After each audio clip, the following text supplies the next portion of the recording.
Pleasant good morning to the listeners. Pleasant good morning to the viewers. Welcome to today's edition of To The Point. It's Tuesday, the 14th of July, 2026. Our online listeners, especially those with social media, like the Facebook page, YouTube channels, good morning to you. Welcome. I'm your host, GT. Nice to be back with you this morning. It's Opposition Tuesday on today's edition, and we're presented. We have Mr. Nimrod Ollivierre with us this morning. Good morning to you, sir. Welcome. When you pop in, you did say welcome back. Yes. How are you doing this morning? Morning, GT, and morning to all the listeners here in the diaspora all over, because you're international, GT. And yes, I said I haven't been here in a while, but it's an honor to be back to speak to our people. All right, man. Welcome back. I want to talk to you in a bit of a different direction this morning than we usually do. No politics? We're talking politics. We will certainly talk politics. I want to start off like this. I mean, you has been a retired NYPD lieutenant. Can I call you a veteran? Yes, I well, believe it or not, I am a veteran from the United States Navy. Yeah, I'm not. Yes, I wouldn't say the other part of it, but I'm a veteran. I did retire honorably from the U.S. Navy, and yes, I'm a U.S. veteran. All right, great. Let's hear that. No, you bring of course a unique lens in terms of public safety and community structure. What is that immediate infrastructure and security upgrade needed to take St. George's Northeast to a safer, better connected community? Let's hear you on that level. Well, I mean, while the focus may be on St. George Northeast, because that's where I am, I think we have to look at it holistically from Grenada, because all the communities, all our voting constituencies, we intertwined, right? We are 120 square mile with Carrick 133 square mile. So to single out, one constituency, it wouldn't be as effective. But with zeroing in that to look at it from a microscopic lens. The first thing I believe as it comes to security is education, right? We have to communicate more with the constituents. We have to speak to them more about what's destroying the community, because that's where it starts. So we can't be effective in eradicating drugs, gambling, prostitution without letting the people know the ills that it caused to society, right? Because we know with the proliferation of drugs, if we have if that's a problem, and yes, we do have some of that taking place at the constituency level, what comes with that also is firearms. What comes with that is other weapons, and you cannot. The police would not be effective in taking care of that problem in the community if we don't have. I'm saying I'm not a police, but the police can't be effective in taking care of that if they don't have the cooperation of the citizens, because not everyone in the community wants to see the community destroyed by what we term as illegal activity. Well, you said you mentioned something there. We do hear from time to time when I do have representatives from the RGPF on my program here. They're here every Thursday. They do talk about community engagement. From what you pick up within your constituency and even around Grenada and Tron, do you think it's effective enough in terms of what they're doing from your personal point of view? I don't think it's effective enough, and the reason why I say that is that there's a generational shift in the makeup of the police force now, right? And I don't think that the I don't like using that word, but the persons with the experience, I don't want to say the older folks, the persons with the experience, they were given an opportunity to indoctrinate the younger ones coming in so that they in turn will take that up, right? And maybe some of us look at what we see on television and think that that's what policing should be, and we practice that. But I tell you, the best asset, the number one asset that any police force can employ. It's not the computers and the gadget. All of that is good. You can use that to enhance, but the best asset is the human asset. Yeah. So you develop good relationships with persons in the community. RGPF does have a high level of solving crime. Yeah. Right? But maybe the focus should be more on helping prevent some of these crimes. And so you develop more of a rapport with the community, and you could head off. You might be surprised, man, what that little old lady in the community sees. When you think everyone is sleeping at night, she's up. 1 o'clock, 2 o'clock. Yeah. I mean, I ask you these questions because of your background. Because, sometimes I get the impression that not enough is done. Yeah. When we see the repeat offenses, something happened last week and you may hear that public uproar about it. But the week after it happens again. We talk about the traffic situation, all the other incidents that are occurring in terms of, that impeding on our security in Grenada. Sometimes I just think that more could be done, and I keep saying this particular word, things are in a bit stagnant for some reason or the other. So I'm catching myself repeating a lot. Stagnant in terms of the effective policing and so forth. It's just the same thing across the board. Well, if we police for the numbers, right? If we police just to say, well, here, this crime occur and we solve it within 4 days, 5 days, yeah, you will get that. So what you're speaking of there, again, it goes back to the same thing. There's no enthusiasm about the police being engaged in the community. There is no. I remember years ago I was so impressed, and I'm sure some schools still have it when there was Carré Day, and you see all the young ones dressing up in the police and in the firemen. I mean, we still see it happening today. Right, it's still happening. But that's where it starts. Right? Because if the young ones are interested in being a fireman and a nurse and a doctor and a police, it tells you that they are watching and they are saying that this is good. Now, mind you, being a carpenter, maybe I should have taken up carpentry mode so I wouldn't have to spend so much money when I have to pong a nail. But all these things are important. It means that these, whether it's a carpenter, the mason, the doctor, they're providing that role model. I know you're zeroing in on security, and when we think of security, we think of police. But each and every one of us, adults as well as young ones, have a role to play when it comes to national security in our society. You have also noted that you have previously noted that community activists and residents need to come together to fix local issues. I have certainly heard you spoke about that a lot, rather than just waiting on government to do it. How do you plan to mobilize people? We talk about the constituency we with, especially in St. George Northeast, to drive that grassroots community development. So speak to me in relation to that. I sometimes you see it, I see myself as I would say, I don't see myself as a politician, but you're involved in the business of politics, so ultimately you're a politician. But when I say that, it's not, I say that because I believe in community. I grew up as a community person from a very young age, being in a group, YCD, Youth Cooperation Development. It was a group in the Grand Mall Fontenoy area, and I think I maybe joined that group at age 12, 13 for morning GBSS, right? So 11, 12, and that was for me what it is, being able to take the politics out of it. But it's about your community. It's about where you live. Bring everybody together. Let's work. If we live here, we should be the ones taking the first step in developing it.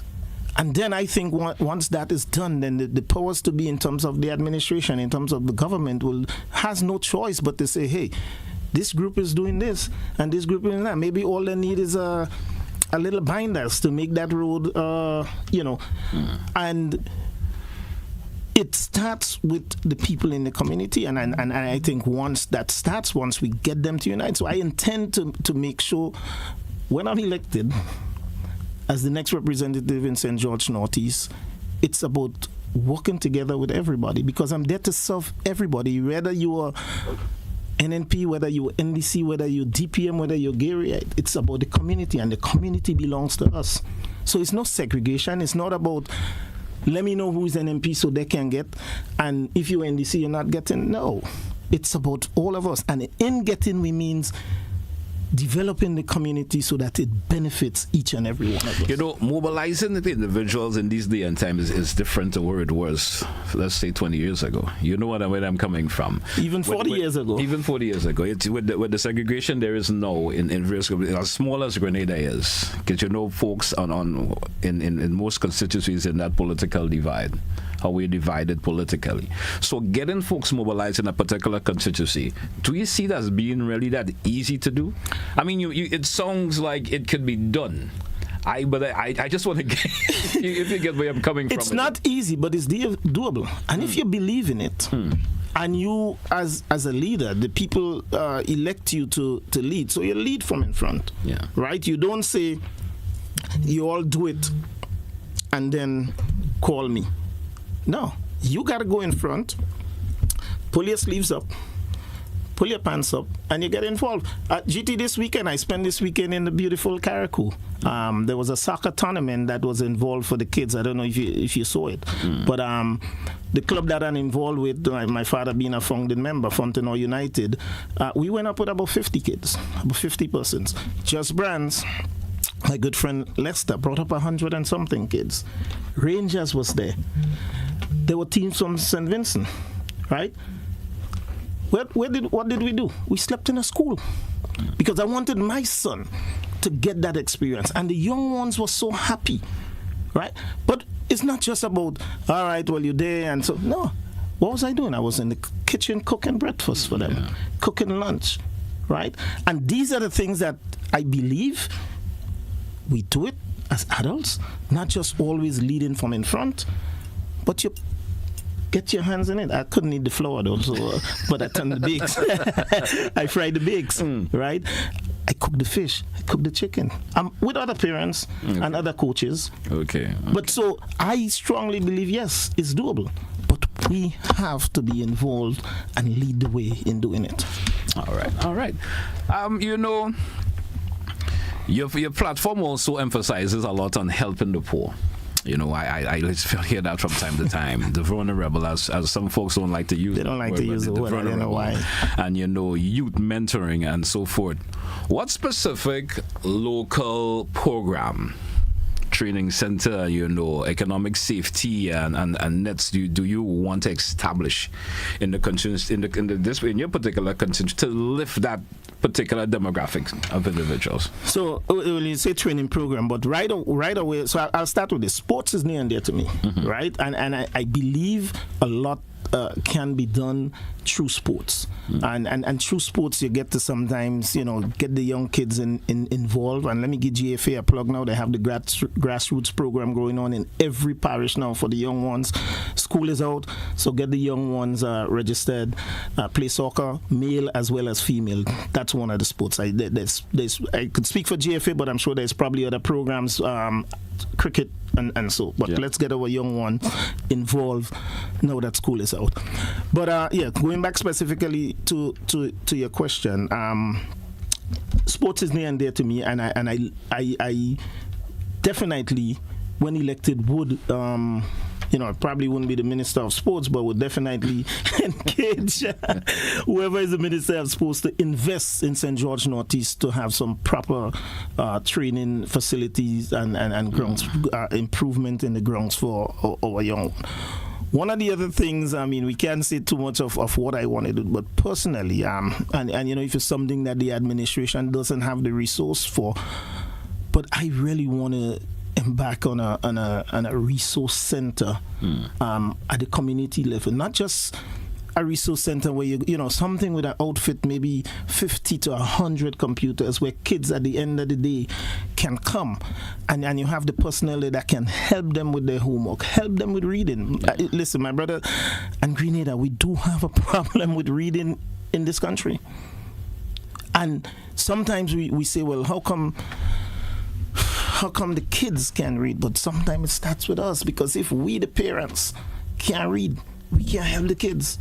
That's true. We can't help the kids. So I want to embark on something like that, where I provide that sort of level. You know, it's it's going to be all day, but something's definitely, it's a center definitely after school. The kids can come there. You have 20, 30 staff in there that can really help them with what needs to be done too. And it's not just the educational part of it, the life skills part of it, right? Because you could be the smartest guy in the world, but if you don't have the coping mechanisms to deal with society, yeah, there's no movement. That's where the word stagnant comes in there again. We drew for a break. Let's take it. When we come back, we continue the conversation. Stay with us, folks. To the Point Classic Radio, GBN TV. We'll be right back. Don't touch it out.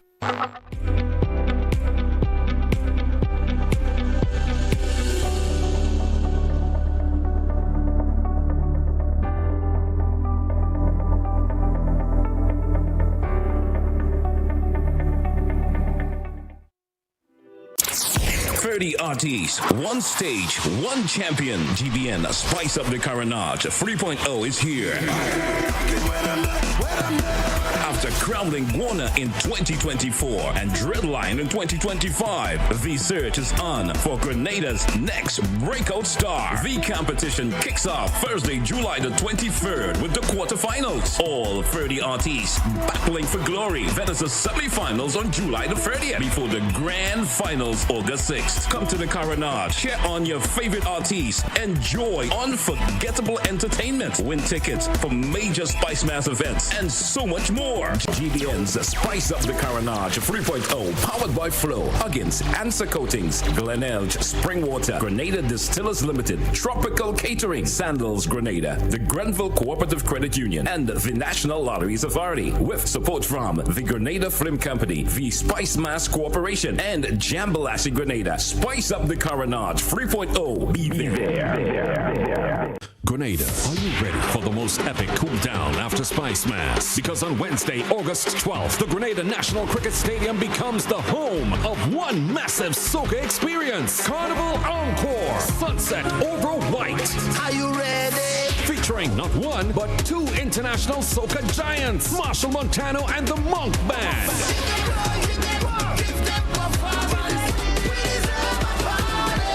Yes, the band.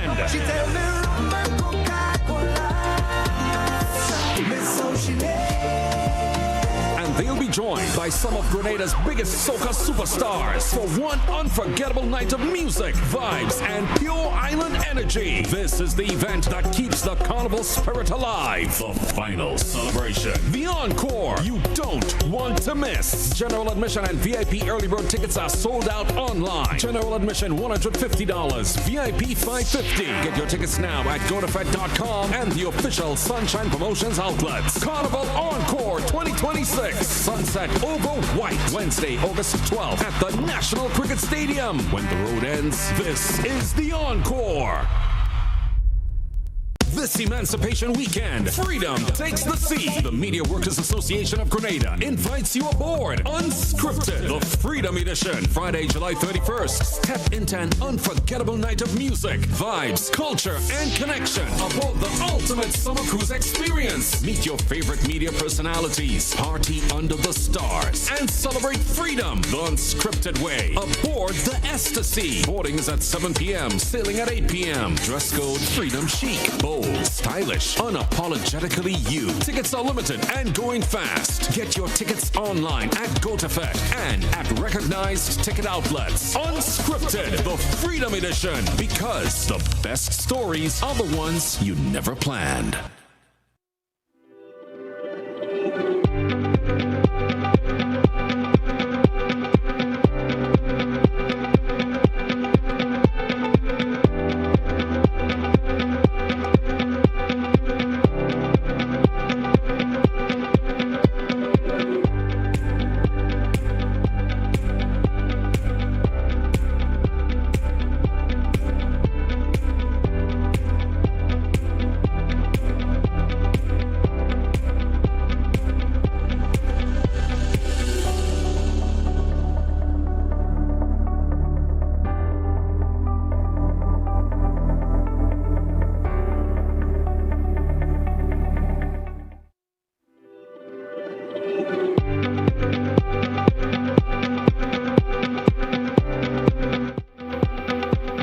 welcome back to our listeners. Welcome back, viewers, once again to The Point, Classic Radio, GBN TV. Welcome back, Mr. Ollivierre. Welcome back on today's edition of To The Point. I still want to keep our conversation on the constituency for a wee bit. You know, St. George Northeast seat has historically been shifting political allegiance, or alignments, if you could say that, in some way or the other. Why should the constituents, trust your style of leadership over, your political opponents? Well, for one, I believe I'm the most authentic. Mm-hmm. I'm real. What you see is what you're going to get in terms of service. There's no question of that. It's about the people first. Mm-hmm. When I sit there, look, I'm invested in the constituency. I have investment there. I have a home there. And when I see the representation that we get now, I mean, when you have a representative that sits and tells a reporter that people, yes, he's aware that basically that, in paraphrasing, that people are asking questions, but they are not the ones sitting at the decision table. So therefore, the question is not important. Pretty much. That's just wrong, because to me the most important person is the constituents. You go to that constituent and you ask them, hey, I want to represent you. Please vote for me so that I can represent you. That's basically what an election is. Election is not about power. People talk about power. For me, election and getting elected is about service. It's not about power. I was in jobs where I had power. I worked in the city of New York where I had power. I know what power is. But I never let the power get to my head, because it's about service and serving the people. And how do you do that? You walk, you talk, you listen. You listen to their questions, you listen to their concerns, and then you take the necessary corrective steps to represent their interests. But by telling them, so I believe and I know that I have the qualities to provide effective service to represent those that you ask to vote for you. And I'll be clear also, there may be 2 or 3 or 4 persons in the race, and one will be the victor. That's a GBSS thing, right? However, you have to represent everybody equally and fairly, because they all make up part of the constituency. If I have to throw this at you, and I'm throwing this like on a personal level, we all hear these conversations. You, being out of the political realm before, have sat at your home and a political representative or a pre-candidate may come by and told you stuff, exactly what you're speaking now. Pause. There's only one Nimrod, never 2. So they would have never said it the way that I say it, and they probably don't have that conviction and that belief that I do. I'm just treating it in terms of analogy in a particular way. You understand? Someone may have come and have that conversation with you. You understand? Is this you that we're going to hear if this individual, Nimrod Ollivierre, becomes a representative of Northeast in the next general election? Would we be seeing that you continuing to do what you're doing in terms of what you're saying and doing now? So I will answer this way, and not saying that, and I would answer this way by not saying that you are not sitting at the decision table. I said prior that you, the voter, is the one sitting at the decision table. What you hear from me, what I speak of, has absolutely nothing to do with politics. It's who I am. That's my belief. I believe in serving people. You started to talk in the past, I think before the break, you mentioned about my affinity for helping and what I have done and continue to do. Look, I didn't win the seat in 2022, and I didn't disappear, and I continue to serve and to give back. I left this beautiful island when I was 19 years and migrated to the United States. And by the grace of God, it was good. I was able to put food on the table for my family. I got married very young. At age 19, I was married and was able to provide for my family. But I never forget from whence I came. Because for me, the first 19 years of my life, I have to thank beautiful Grenada and Carrico and P.T. Matnick for that.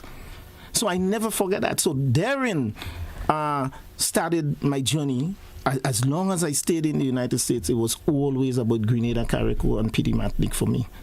So there is no, I don't have to fake it. I don't have to be pretensive.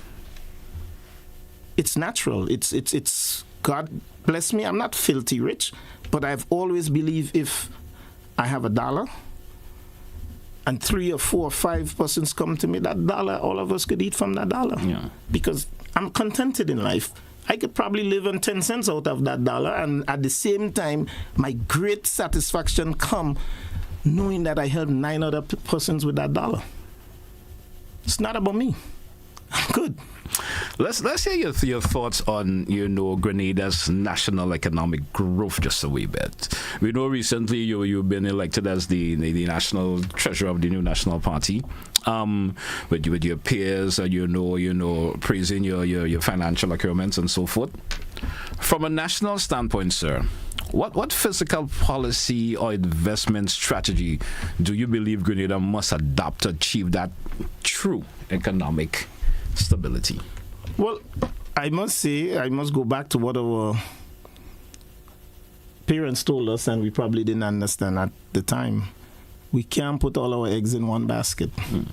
And so while I applaud the former administration and this administration to an extent in getting involved in the CBI, that should not be the only source of revenue to help drive the economic activities in this country. While we talk it, I don't see, or maybe they don't put it out there. Maybe it's a need to know. But I think we talk tourism and we talk agriculture, but I don't see real investments taking place in it. So we need to invest in the tourism industry. We need to implement their policies there. We need to either tweak them, redevelop it, or create new ones, which I know the new National Party is working on some stuff, which will be shown in when the manifesto is released. But definitely we need to adapt more and do more in the agriculture and the tourism sector. Okay. Now, the new National Party has always been vocal about rising cost of living. And I think not only as from a party standpoint, Grenada is talking about the rising cost of living. The burdens, how strongly oppose the new taxes like VAT and so forth, digital services. We hear the conversation from a new National Party standpoint. Now, what concrete alternative strategy do your party propose to ease the financial pressures on average Grenadian families, sir? Well, I think the first thing we have to do is to understand what's happening at the micro level, meaning in the homes. And I think each and every one of us, including you, GT, have an idea. You pay bills, yes, right? And I know you see. So I think we have to find a way. Look, none of us like an increase in taxes. Right? But I think more so when there's hard economic times or challenging economic times, none of us should really advocate paying more taxes. Because who pays the bulk of the taxes? It's not the rich. It's not the middle class. It's us, the poor folks. Right? I lived in a country where, and sometimes people talk and they think, look, I don't work here. I don't work in Grenada, but the amount of taxes I pay is 2-3 persons' yearly salary. Right? I came from a society where, if I tell you, I used to pay $60-something thousand US a year in taxes, you wouldn't believe. I don't want to say, but that's a fact. That's a fact. So I know what it is to pay taxes. I know what it is to have to pay high bills. I mean, you look at what's going on now with food prices. Yes, there's a basket of goods that the government said they're going to ease the burden on. But that basket of goods, how much of us use those goods on a daily basis? Right? I don't care if there's yes, while we might think we save in society by reducing the price on condoms, I'm happily married, so there's no need for condoms. But that's just me. But let's expand it out. How much of us, or how much households are really using condoms? But I tell you, almost every household is using sugar, rice, flour. Why don't we reduce the taxes on those so that we'd help ease the burdens in the pocket? Let's take the bill. Let's zero in on Glen. Like, why don't we reduce the taxes on the non-fuel charge? I mean, you're talking with some of us would have had a electricity bill in 1 month, and I get it. And you know, people talk about fuel prices up and fuel. Look, the price of crude is much cheaper before the war. So we don't, you know. But again, they feed us that narrative, and they tell us that, oh well, prices are up all over the world. Look, it's a 3-month average. The price of crude is slow, right? Why can't we reduce, like the New National Party did, the non-fuel charge? You talking where in one of my bills, 1 month it was $1,400 and the next month it's $2,300 without no significant increase in usage. And that's at the higher spectrum. But you're talking when mom and dad with 3-4 children seeing $100 increase in the electricity bill.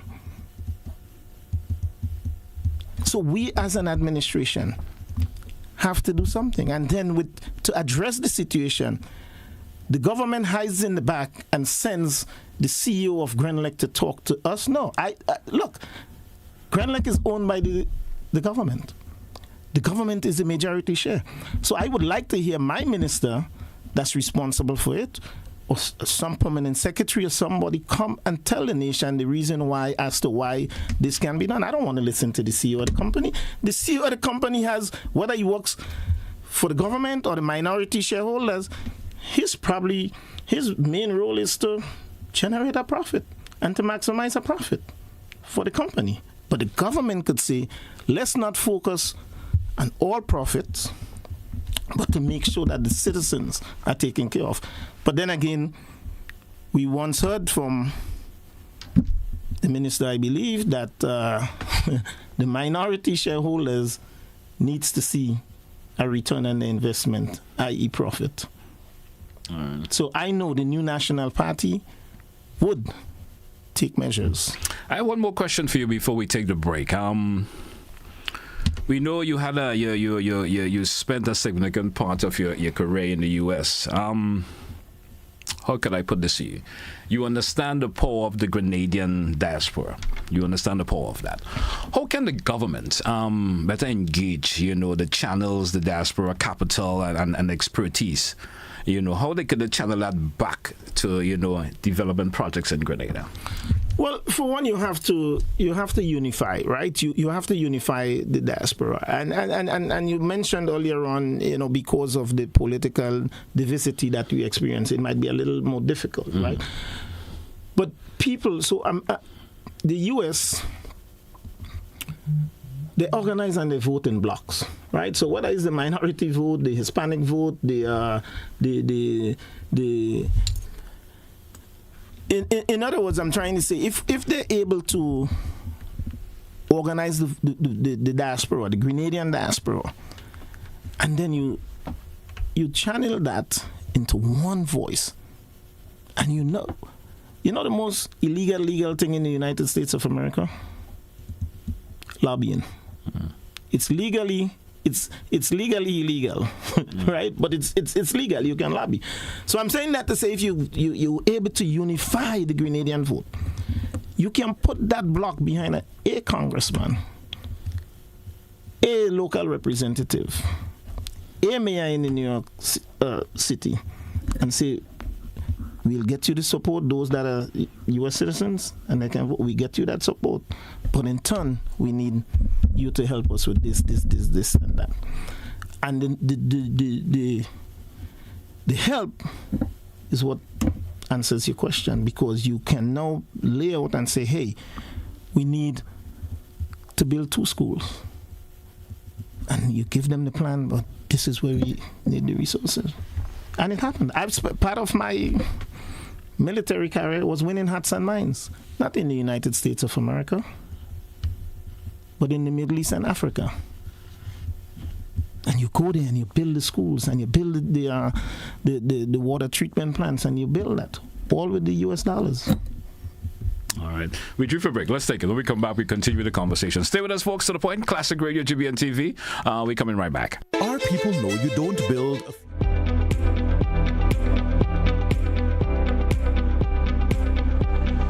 Hello Grenada, this is Blackadan. On the 18th of July, I'm welcoming you to Radisson Hotel Car Park for the second installment of Groovy White. Groovy White, a celebration of groovy music. Blackadan. Famanapi.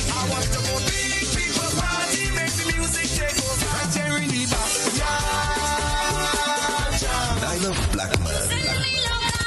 It's your girl Nyla Blackman, and I will be performing live at Groovy White.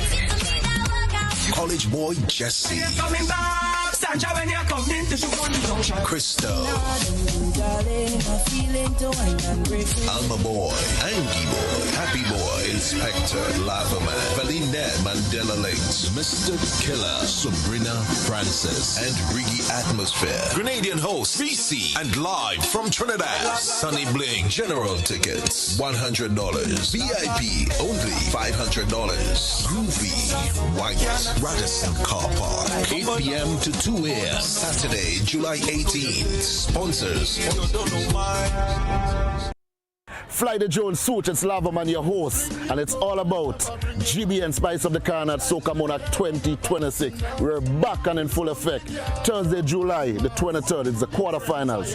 Thursday, July the 30th, it's the semifinals. And August 6th will be the finals. So tell your friend, tell your family, get your crew, get your squad, bring your posse. It's going to be amazing. GB and Spice of the Carnage Soca Monarch 2026. Lavaman, your host, and trust me, you have to be there because we're the most. Be there, see you there. Tell your friend, tell your family, gather your crew, your squad, and your posse. It's all about the only place to be. GB and Spice of the Carnat Soca Monarch. Lavaman, Fly the Joan. I'm rolling with my no good friends, Swoosh. Powered by Flo, Huggins, and Answer Coatings, with support from Grenada Film Company, Jambalasi Grenada, and Spice Mass Corporation. Lost my keys, I lost my phone, and lost my way to go. I'm rolling with my no good friends. Before the digital age, before the world moved at the speed of a click, there was a signal connecting a nation. In 1986, a journey in broadcasting began in Grenada, a journey that would grow into a trusted voice across the country. For 40 years, through radio and television, we've been there for the stories that shaped our nation, the news that mattered, the voices that informed us, the moments that brought us together.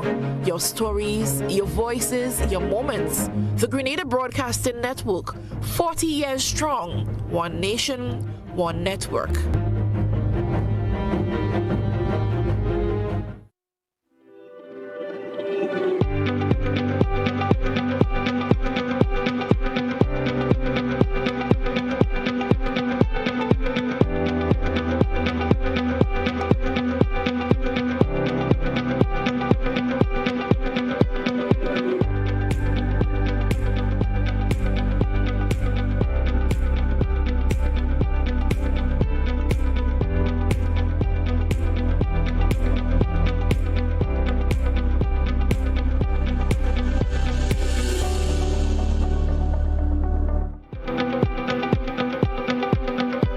Welcome back, listeners. Welcome back, viewers. Once again, we're into the another segment of today's program.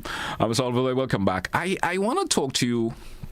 You know, the NMP highlighted that digital foundation that it previously led, such as the broadband expansion and the digital ID and so forth. How do you propose updating and securing Grenadians' national digital framework? Without overtaxing consumers and small businesses. If you could talk to me about that. Well, listen, I'm not sure if there's a way to really capture it without increased taxes, because look, we have to face it. With everything to implement something, there's a cost. The question is who's going to absorb that cost. I think the issue that we are facing now, though, is the timing for everything. Whether or not now is the best timing, whether or not somehow I had your microphone turned off there for a bit. My apology on that. Okay. But go ahead. I'm good now. Yeah, you're good. The question is whether or not we could afford it, and timing, whether or not now is the optimal time to implement that. We also have to be cognizant of the fact that there's a president in the United States that tweets out and texts or whatever his policies, right? And therefore, we've seen a text where he says any nation that goes ahead and does that to capture taxes that's, in his mind, targeting U.S. companies, that country would face an immediate tariff. So you have to consider all these things. I trust that our administration is engaging and is not refusing to respond, like with the radar issue, and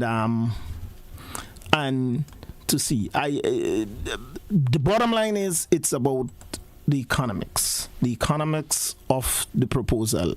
Can we as a nation, can the people of this country afford any new taxes on services that they have become used to and utilize almost on a daily basis? You know, I have a question that may seem a little bit personal to you. You know, you spend a lot of years, you know, serving a foreign, you know, metropolitan, you know, police system. What is that biggest adjustment you would say, transitioning from a full-time, you know, into full-time politics in Grenada? And how does that past enforcement career shape your legislative, you know, priorities as it stands right now? So I don't think there's a big adjustment, because for me it was always about service. From the day I joined NYPD, the first thing from my mind was being a cop. I left Grenada to study chemical engineering, and I ultimately ended up in the U.S. military, primarily to get money for school, right, to pay for my schooling, because I don't know if you're aware, and you go in the service, they pay for your school. So I was fortunate enough where I ended up with a bachelor's and a master's degree that I really didn't have to pay for, thanks to Uncle Sam. And top schools at that. But so that was it. But while in the military, I immediately recognized I would be able to continue what I had already started for the first 19 years in my life in Grenada, which is service. And then when I came out from the active military and I went into the reserve, and you know, someone came to me about joining NYPD, I was like, man, I don't want to be no cop.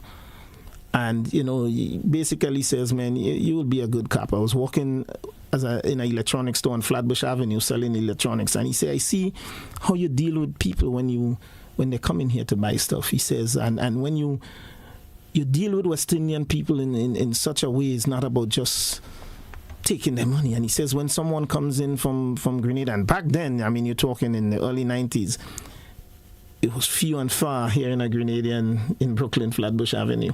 But he says you light up and you take extra time. And he says you'll do well in NYPD. You will become like a community affairs officer. I'm like, what's that?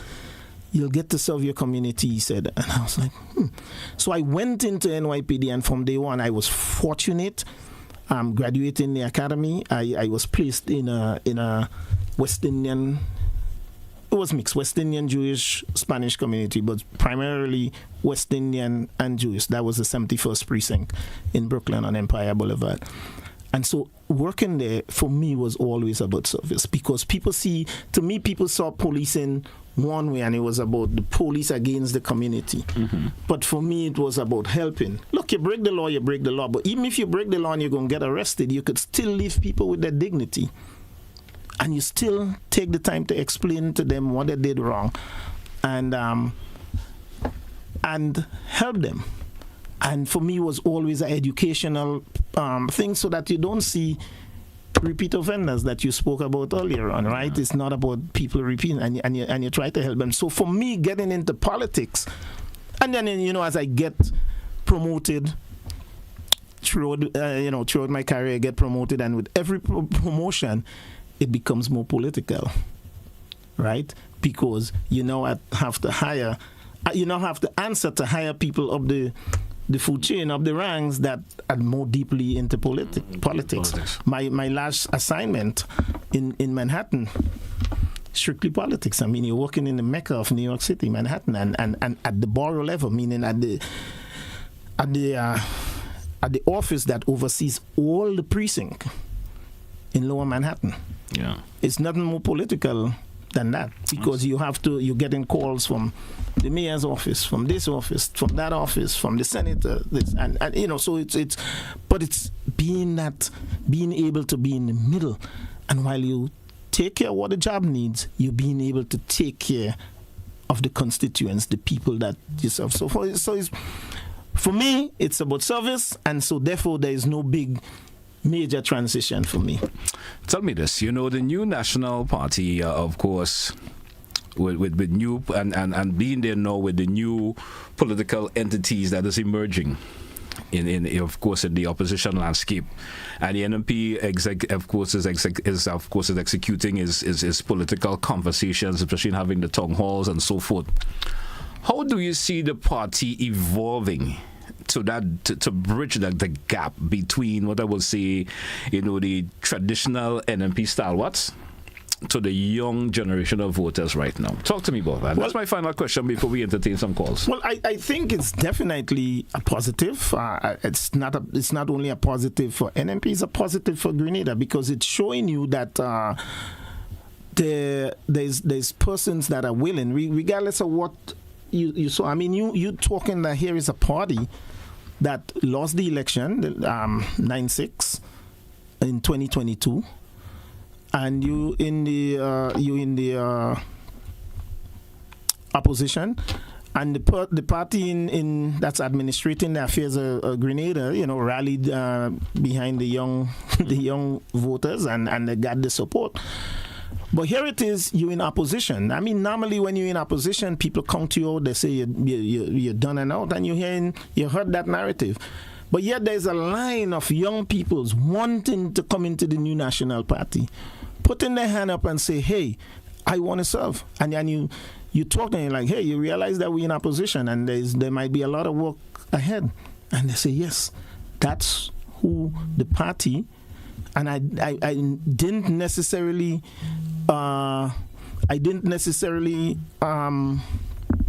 support them over the years, but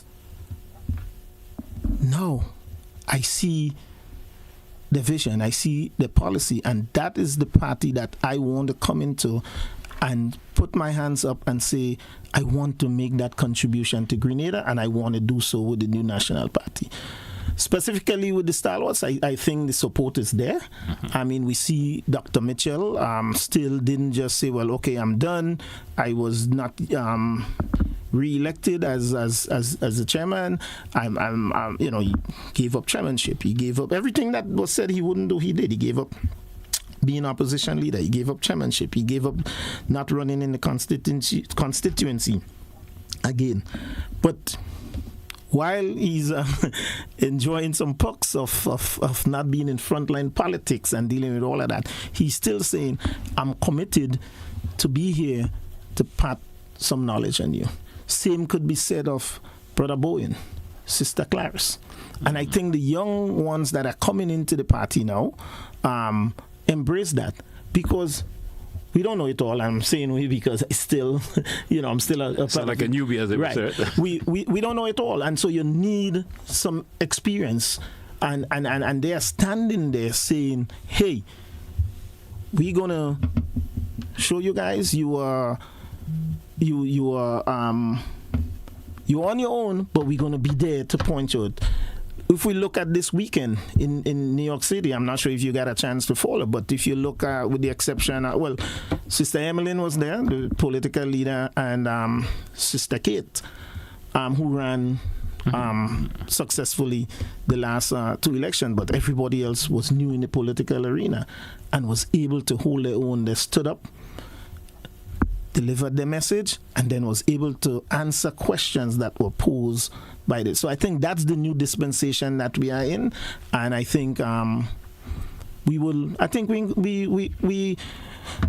are handling it right. In my opinion, that's what I would have wanted to see happen, and I'm glad that we didn't have to coax Dr. Mitchell and Brother Boyd and Sister Clarice and the likes to stick around just to help us so that we can be successful in the next general election and return Grenada, Carriacou, and Petit Martinique to governance that governs for the people. All right.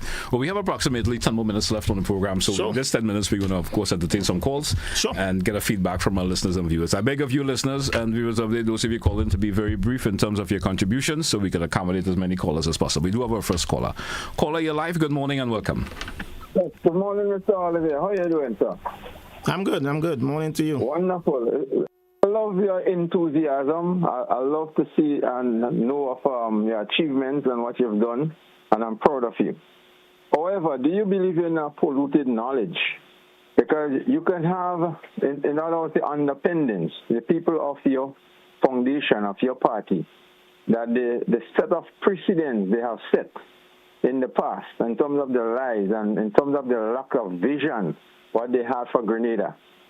Do you think that have affected us in terms of the policies we've seen that was implemented by this administration just in 4 years? Do you think that if the past administration have implemented these things what this present government implemented, that Grenada would have been much more advanced and move forward? Because we hear a lot of the stuff that you guys talking about are some of the same things that are being done now, and which the past government had a lot of time to do. So what do you say? Do you believe in knowledge, or do you believe in perverted knowledge? Thank you very much, sir. Thank you, caller. Respond to the caller. My friend KJ, I'm not even sure what's the basis of your question, but if we are being truthful and honest, to sit there and say that the New National Party past administrations did nothing for the development and the advancement of Grenada, Carriacou, and Petit Martinique, that's dishonest at the core. I mean, when we look at the telecommunications structure in Grenada, as the host previously mentioned, you look at the roads, you look at the development as it comes to the hotel sectors and all of that. I'm not sure which part of what you're saying that they did not do. You speak of the policies that this administration is doing now for the development. I don't know. Tell me what are some of those policies? To talk in general statements and we not really highlighting and pointing out. I mean, I would have loved for you to tell me some of those policies that you're saying are so great now. Look, two things could be true. One, the New National Party did a lot for the development of Grenada. And two, the NDC is doing some things to enhance and develop Grenada. But to say, to belittle one and to say, well, NNP did nothing and now NDC is doing everything in 4 years. You and I both know, my friend, that very rare you could see the kind of results that you claiming that you see in 4 years' time. So maybe some of what you think is being implemented now and falls under the NDC were policies and frameworks that were put in place by the New National Party, and the NDC is probably taking it over the hill. But a lot of it was probably started by the past administration. So, again, two things could be true, but we have to be honest. We do have another caller. Let's get another call. Caller via WhatsApp. You're live. Good morning. Welcome. Good morning, GT. Morning. Good morning, sir. Go right ahead, please. Mr. Nimrod, I heard he was responding to the question a while ago, all right? About so caller, for some reason, I'm not sure if it's your location, but your background seems to be very noisy. Oh, because I'm outside, that's why. Yeah, continue. All right, and then the question come up that the NNP didn't do nothing, but you have Miss Pierre in your activity over the weekend saying there was no new project by the same NDC. So how would you answer to that? Okay, I have a question to you. You'll be going up against Ron, all right? Ron, and I see Ron have over 80-something %. All right? Rated in his constituency. Tell me, how would you be able to go up like a giant as Ron? You know, what difference you're going to bring to the community? What new project and stuff like that, like you're going to bring to the community? And one thing I want to get straight to you, you said also on the program that the NDC say they have to know who is the real NDC to get while some to get in. I would like you to refer to the quote what the Prime Minister made, because the word need. The Prime Minister said that we don't know who is the real NDC that is in need, and you guys been misleading people. So I want you today to recant that statement and said exactly what the Prime Minister said. Thank you very much. Have a good day. Thank you, caller. Thank you so much. Respond to the caller. Caller, I support the political leader of the New National Party 100%.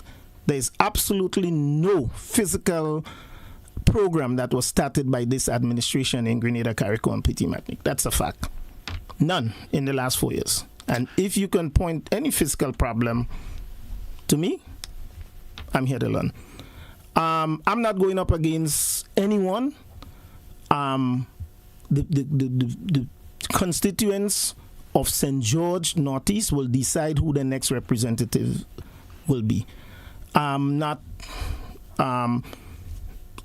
frightened or scared about who has what and who is saying that they have this and they have that. At the end of the day, it's about representation, and the constituents of St. George Northeast will decide that. I do know that I will not put myself first. I do know that I don't have to worry about taking a scholarship first before any constituent in St. George Northeast, because the scholarships handed out by the government of Grenada are for the constituents in Grenada, Carriacou, and Petit Martinique. It's not for the politicians.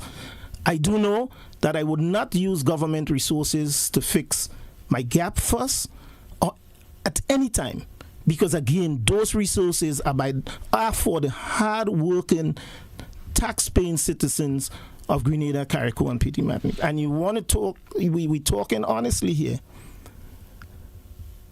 The Prime Minister's quote actually said we should know our people. The reason why the other side is getting is because we don't know who our people are. So if you want a quote, take the whole quote and let's put it in context. What does that mean? What does it mean that we don't know our people? And the reason why the other side is getting is because we don't know our people. Again, you elected to be an MP, you elected to be the Prime Minister of Grenada, Carriacou, and Petit Martinique. It's about service to each and every one. We could be on different sides during the campaign, but once the campaign is over and the government is formed, the government is there to serve each and every one in Grenada, Carriacou, and Petit Martinique, irregardless of whichever side you're on. All right, we have time to maybe entertain one more caller, and then we get some closing remarks to you. Caller live, good morning, welcome. Yes, are you hearing me clearly? Go right ahead, please. And I beg of you to be brief because we are strapped for time. Right now, listen, it's not fair to say NNP never do anything. Because people always say an NDC do nothing too. NDC has done tremendous, and also the NNP. But right now, NDC is having a manifesto consultation for people to come and move the country forward with a manifesto. Would you all be participating in those sessions? Would you all be encouraging people to attend these sessions? Because these sessions are important, because if you all have to be objective and you have to build the country, right? I would suggest, like tonight, they're having one in INZ school, and in the south, they're having it in St. Michael's school. Will you all be suggesting to your people to go and attend these different sessions that NDC will be having to put into the manifesto? Because it's all about... Caller, we're a bit strapped for time, so I'm going to have to ask you to wrap, please. We're strapped for time. Thank you. Want to respond to the caller in terms of what you picked up? My dear sister, all I will say to you is you all people, our people, their people. At the end of the day, yes, NNP is a political party. NDC, it's a political party, but the constituents of Grenada are just that. They're constituents and citizens of Grenada, Carriacou, and Petit Matney.